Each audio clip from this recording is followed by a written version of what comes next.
नमस्कार दोस्तों, आज हम इस वीडियो में आपके साथ डिस्कस करेंगे टंगस्टन इनर्ट गैस वेल्डिंग के बारे में, जिसे हम टिग वेल्डिंग के नाम से जानते हैं।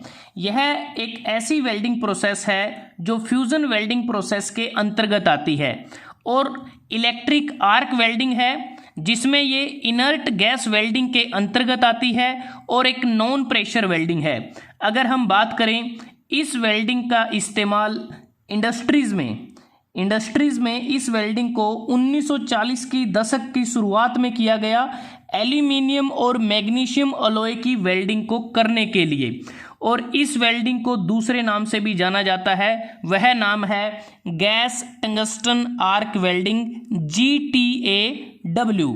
अब बात करते हैं टंगस्टन इनर्ट गैस वेल्डिंग को करते समय हमें किस किस इक्विपमेंट की ज़रूरत होती है, इसकी वर्किंग किस प्रकार से होती है और इस वेल्डिंग के द्वारा हम कौन कौन से ज्वाइंट बना सकते हैं, इस वेल्डिंग के एडवांटेज क्या हैं, डिसएडवांटेज क्या हैं और एप्लीकेशन क्या है। तो विस्तार से चर्चा करेंगे आपके साथ ताकि आपके सभी डाउट इस वेल्डिंग से रिलेटेड वो सारे खत्म हो जाएं। तो सबसे पहले शुरुआत करते हैं। जो पहला इक्विपमेंट हमें चाहिए वो है पावर सोर्स। पावर सोर्स की अगर हम बात करें, टिग वेल्डिंग को हम AC और DC दोनों पावर सोर्स पे कर सकते हैं। जैसे कि बात करें DC के केस में हमारे पास DCSP मतलब कि डायरेक्ट करंट स्ट्रेट पोलैरिटी और DCRP direct current reverse polarity, मतलब कि दोनों ही पोलैरिटी पे इसको किया जा सकता है। और उसके बाद ACHF alternating current high frequency हमें चाहिए इस वेल्डिंग को करने के लिए AC पावर सोर्स पर, और ये जो हाई फ्रीक्वेंसी रहती है वो 0.3 से 30 मेगाहर्ट्ज तक रहती है। जब हम एल्यूमिनियम और मैग्नीशियम की वेल्डिंग करते हैं तो हम ACHF से करते हैं, और हाई फ्रीक्वेंसी हमें ऑक्साइड क्लीनिंग एक्शन में मदद करती है। अगर हम DCSP की बात करते हैं, डायरेक्ट करंट स्ट्रेट पोलैरिटी, इसमें हमारा जो इलेक्ट्रोड है वो नेगेटिव टर्मिनल के साथ जुड़ा होता है और जो वर्कपीस है वो पॉजिटिव टर्मिनल के साथ जुड़ी होती है। और DCSP का प्रयोग हम mild steel, stainless steel, copper और टाइटेनियम की वेल्डिंग के लिए प्रयोग करते हैं। और DCRP direct current reverse polarity, जिसमें इलेक्ट्रोड हमारा पॉजिटिव टर्मिनल के साथ और वर्कपीस नेगेटिव टर्मिनल के साथ जुड़ा होता है।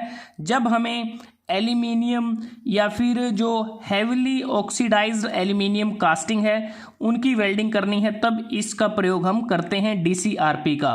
और जो DCSP है इस केस में हमें ज़्यादा हीट जनरेट होती है वर्कपीस के आसपास, और जो इलेक्ट्रोड हमारा ज़्यादा हीट नहीं होता, कह सकते हैं वर्कपीस इसमें ज़्यादा हीट होता है, वर्कपीस पे ज़्यादा हीट जनरेट होती है। लेकिन जो DCRP है इस केस में जो ज़्यादा अमाउंट में हीट लिबरेट होती है वो इलेक्ट्रोड से होती है। तो कह सकते हैं कि जो करंट कैरिंग जो कैपेसिटी होती है डायरेक्ट करंट स्ट्रेट पोलैरिटी की, वो डायरेक्ट करंट रिवर्स पोलैरिटी के मुकाबले 10 गुना ज़्यादा होती है।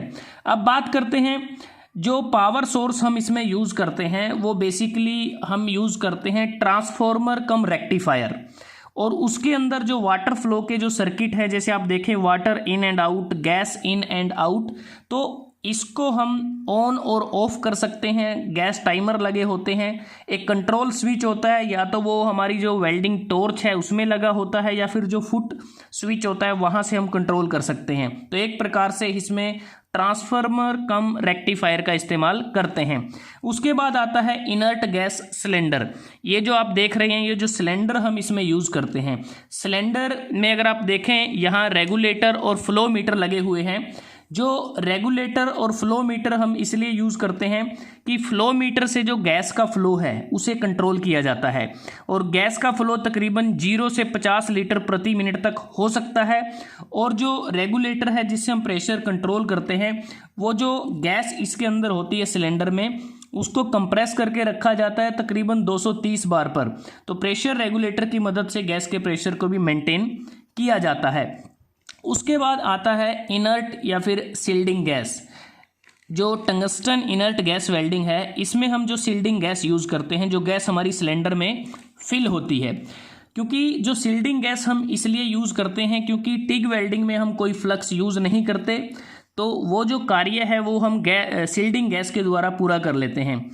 और 3 तरह की अगर आप देखें आर्गन गैस का हम यूज़ करते हैं, जिसे हम AC और DC दोनों पर यूज़ कर सकते हैं। हीलियम AC और DC दोनों पर यूज़ कर सकते हैं। और जो कार्बन डाइऑक्साइड होती है सिर्फ हम DC पे यूज़ करते हैं। जो आर्गन गैस है इसको नॉर्मली ज़्यादा प्रेफर किया जाता है, क्योंकि इसमें जो वोल्टेज रहती है, जो आर्क वोल्टेज है वो कम रहती है। जो आर्क की स्टार्टिंग है आर्गन के केस में आसानी से हो जाती है, हमें स्मूथ आर्क एक्शन इसमें मिलता है। और दूसरी बात कि ये इकोनॉमिकल होती है। और जैसा इंपॉर्टेंट है कि गुड वेल्ड क्वालिटी हमें आर्गन में मिलती है, आर्क स्टेबिलिटी भी इसमें अच्छी होती है। और आर्गन को अगर हम बात करें एल्यूमिनियम और एल्यूमिनियम के अलॉयज़ में इसका यूज कर सकते हैं।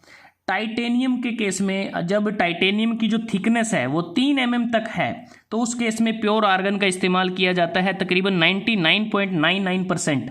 अगर टाइटेनियम की थिकनेस हमारी 3 mm से ज़्यादा हो जाती है तो हम हीलियम गैस का यूज़ करते हैं।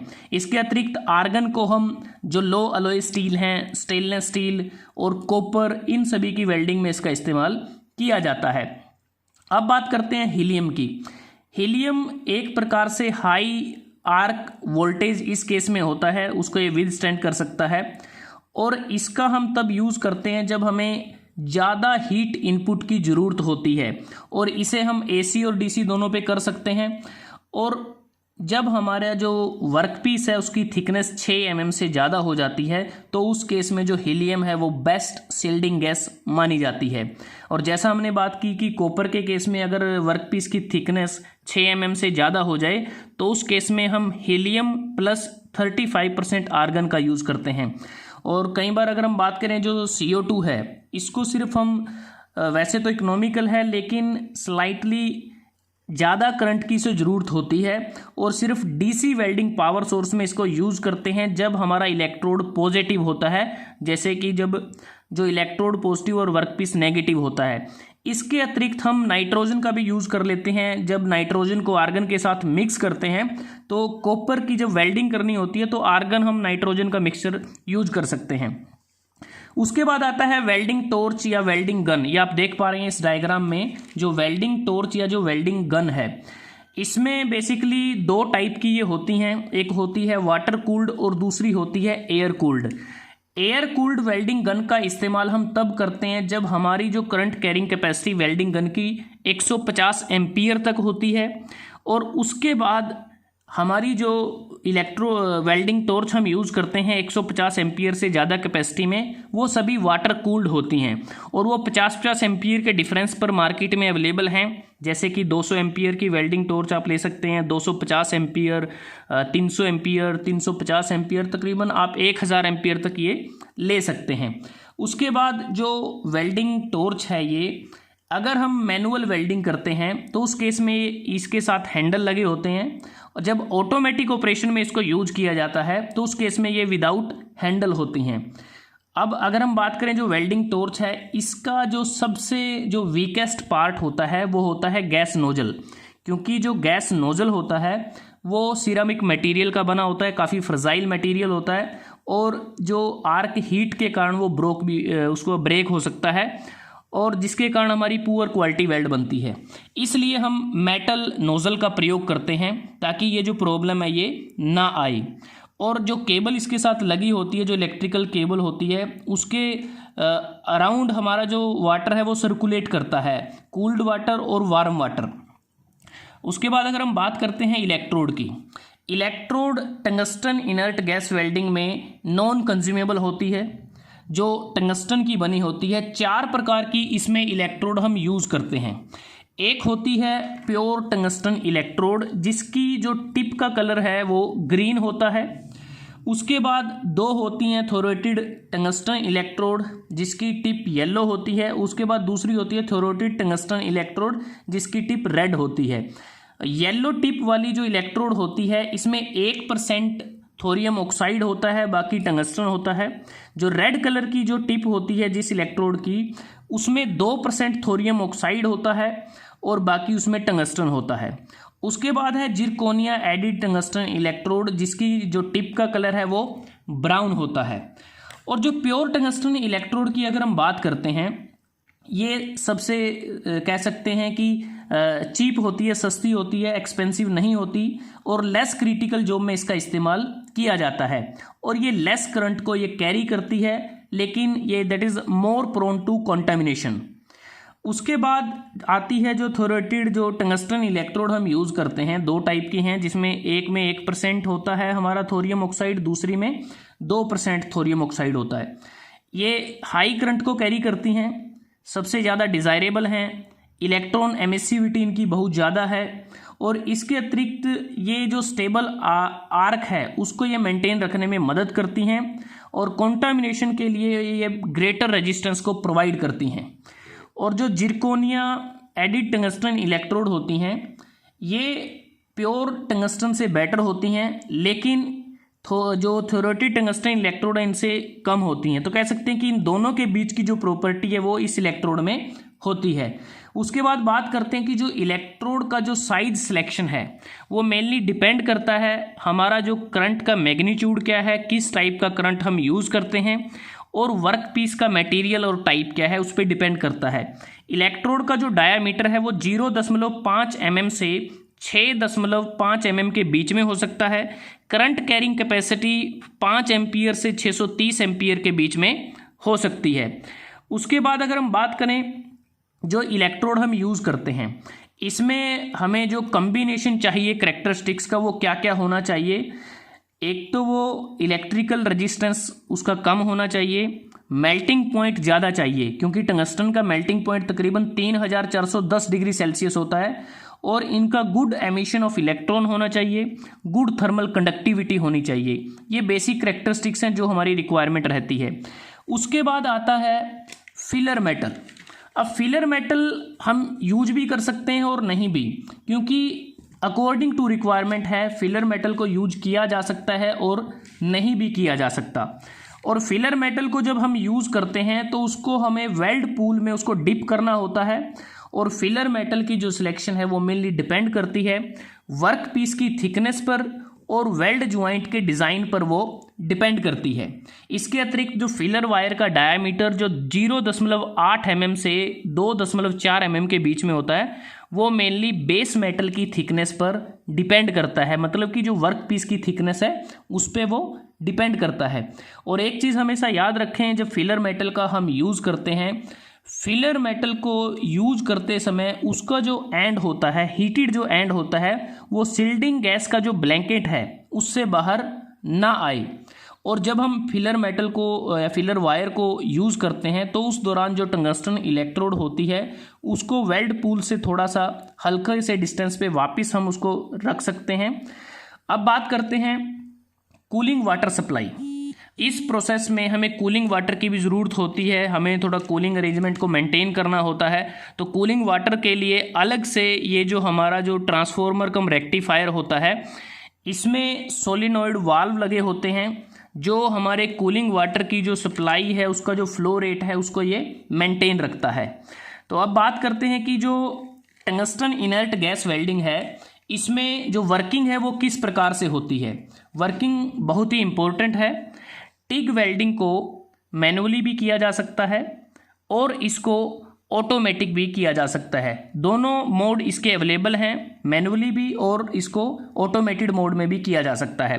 तो टिग वेल्डिंग में जो वर्किंग है वो इस प्रकार से है कि हमारी जो वेल्डिंग टॉर्च है या वेल्डिंग गन है इसमें जो नॉन कंज्यूमेबल टंगस्टन इलेक्ट्रोड इसमें जो लगा होता है वो उसको इस तरह से डिज़ाइन किया गया है कि जब हम उसको यूज़ करेंगे, क्योंकि इसमें कोलेट लगा होता है जिसमें हमारी जो इलेक्ट्रोड है वो फिट होती है, उसके अराउंड जो नोजल है जिससे सील्डिंग गैस बाहर आती है। और तो सबसे पहले हम आर्क को इनिशिएट करते हैं। जिस वर्कपीस को हमें वेल्ड करना है तो उस वर्कपीस के अगेंस्ट हम आर्क को इनिशिएट करेंगे। अब आर्क को इनिशिएट करने के लिए इसमें मेनली क्या होता है कि टच एंड ड्रा करते हैं, हम टच करते हैं फिर उसको ड्रा कर लेते हैं और इस प्रकार आर्क को इनिशिएट किया जाता है, जैसा कि हम सील्डेड मेटल आर्क वेल्डिंग में करते हैं। तो इसके अलावा दूसरा मेथड होता है कि या तो हम जो कार्बन ब्लॉक या ग्रेफाइट ब्लॉक पे टच कर सकते हैं या कोई जो स्क्रैप मटेरियल है उस पर उसको टच कर सकते हैं, तब ऐसे हम आर्क इनिशिएट कर सकते हैं।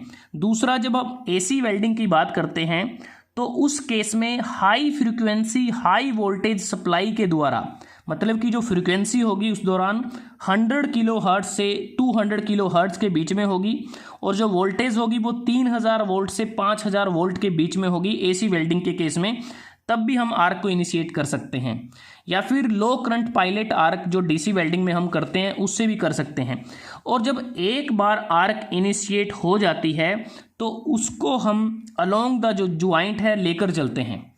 एक बार जो स्टार्ट हो गया है, क्योंकि जो आर्क है उसको हम स्मॉल सर्कल में उसको मूव किया जाता है ताकि जो वेल्ड पूल है उसको हम सूटेबल साइज का बना सकें।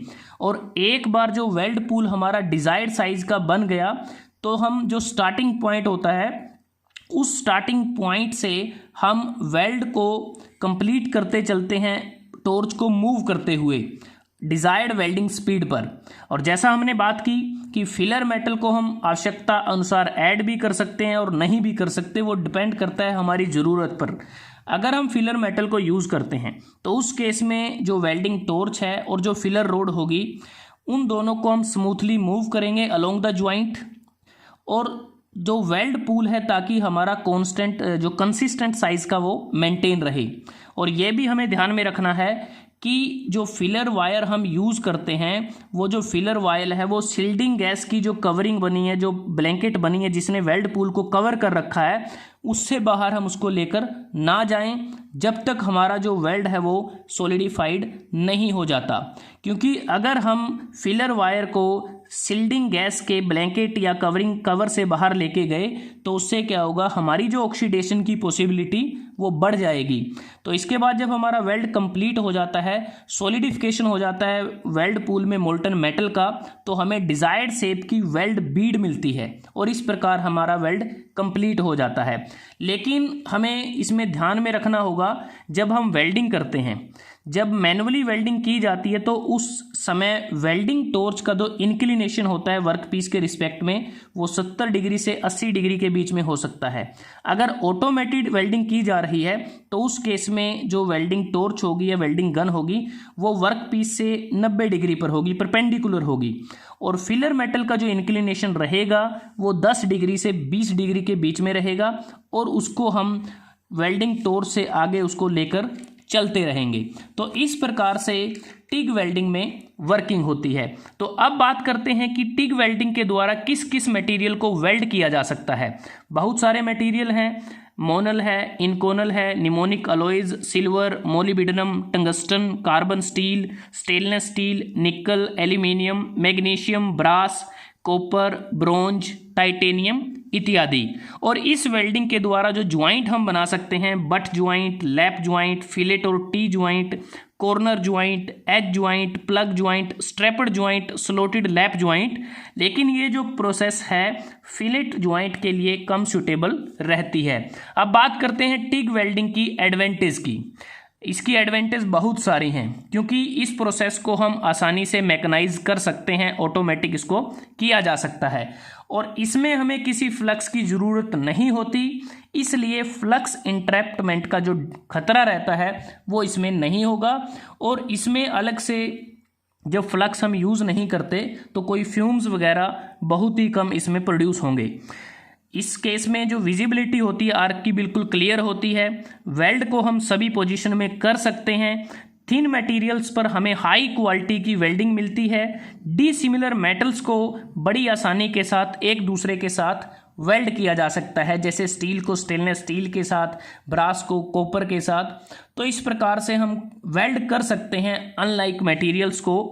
प्रिसाइज कंट्रोल होता है वेल्डिंग हीट पर क्योंकि पूरी तरह से नियंत्रण रहता है, क्योंकि जो GTA जो टॉर्च होती है उस पर जो स्विच होता है उसके द्वारा कंट्रोल किया जाता है। अगर वो नहीं है तो फुट स्विच से वो कंट्रोल किए जाते हैं।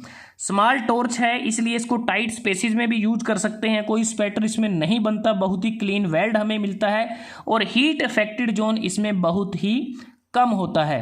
तो जैसा हमने बात की हाई क्वालिटी जो वेल्डिंग होती है थिन मटेरियल की, तकरीबन अगर हम बात करें वो 0.125 mm से 3 mm तक थिक होता है, तो उसकी भी हम आसानी से वेल्ड कर सकते हैं। और इस वेल्डिंग के दौरान डिस्टॉर्शन कम होता है, स्मॉल हीट इफेक्टेड जोन होता है। अब इसके बावजूद इसकी बहुत सारी डिसएडवांटेज भी हैं, जैसे टंगस्टन अगर हमारे वेल्ड पूल में चला जाता है तो उसके कारण कुछ कंटामिनेंट्स आ जाते हैं, क्योंकि ये तभी होता है कि जब जो करंट होता है बहुत ज़्यादा करंट अप्लाई किया जाए या फिर इलेक्ट्रोड का डायमीटर कम हो जाए, तो ऐसे केस में टंगस्टन का इंक्लूजन वेल्ड मेटल में हो जाता है। उसके बाद जो फिलर रोड है, अगर बाई चांस हमारी इनर्ट गैस के शील्ड से बाहर चली जाती है तो उस दौरान भी हमारा वेल्ड मेटल कंटामिनेंट्स आ सकते हैं, ऑक्सीडेशन की पॉसिबिलिटी बढ़ सकती है। इक्विपमेंट की कॉस्ट ज़्यादा है, और दूसरी बात कि इसमें हमें जो इलेक्ट्रोड तो नॉन कंज्यूमेबल होती है जो टंगस्टन की बनी है, बट फिलर मेटल को या फिलर रोड को अलग से यूज करते हैं, जिसके कारण हमारी जो वेल्डिंग स्पीड है वो कम हो जाती है। और ये जो प्रोसेस है शिल्डेड मेटल आर्क वेल्डिंग और मिग वेल्डिंग के कंपैरिजन में स्लो होती है, और इस वेल्डिंग को करने के लिए हमें स्किल की ज़रूरत होती है। एक स्किल्ड वेल्डर हमें चाहिए, बिल्कुल उसकी कंसंट्रेशन अच्छी हो, पेशेंस उसका अच्छा हो, तो ऐसे स्किल की हमें ज़रूरत होती है। एक स्लो वेल्डिंग प्रोसेस है, और इस वेल्डिंग के द्वारा जो लॉन्गिट्यूडनल जो सिम्स होती हैं, थिन वाल्ड जो स्टेनलेस स्टील मटेरियल या फिर अलॉय स्टील के जो प्रेशर पाइप्स होते हैं या ट्यूब होती हैं, उनकी जो लॉन्गिट्यूडनल सिम है उसको इसमें आसानी से वेल्ड कर सकते हैं। अगर एप्लीकेशन की बात करते हैं, बहुत सारी एप्लीकेशन हैं एयरक्राफ्ट इंडस्ट्रीज़ में। एयरक्राफ्ट इंडस्ट्री में जब हम वेल्डिंग करते हैं इस प्रोसेस के द्वारा, तो एयरक्राफ्ट फ्रेम, जेट इंजन के जो केसेस होते हैं, रॉकेट मोटर चैम्बर या जो केसेस के वेल्ड करने हैं, ट्रांजिस्टर केसेस की वेल्डिंग में, इंस्ट्रूमेंट इंडस्ट्री में इसका यूज़ है, केमिकल और पेट्रोलियम इंडस्ट्री में यूज़ है, न्यूक्लियर प्लांट में इसका यूज़ है। इसके अतिरिक्त बात करें मेंटेनेंस और रिपेयर वर्क के लिए भी इसका प्रयोग किया जाता है। तो दोस्तों, आज हमने इस वीडियो में आपके साथ डिस्कस किया tungsten inert gas arc welding के बारे में, जिसे हम टिग वेल्डिंग के नाम से भी जानते हैं, और जिसका दूसरा नाम गैस टंगस्टन आर्क वेल्डिंग है, GTAW। अगर आपको ये वीडियो अच्छा लगा, आप इसको लाइक कर सकते हैं, शेयर कर सकते हैं अपने दोस्तों के साथ, स्टूडेंट्स के साथ, और चैनल को सब्सक्राइब करना ना भूलें। जल्दी हाजिर होते हैं एक नए वीडियो के साथ। तब तक के लिए धन्यवाद। आपका दिन शुभ रहे।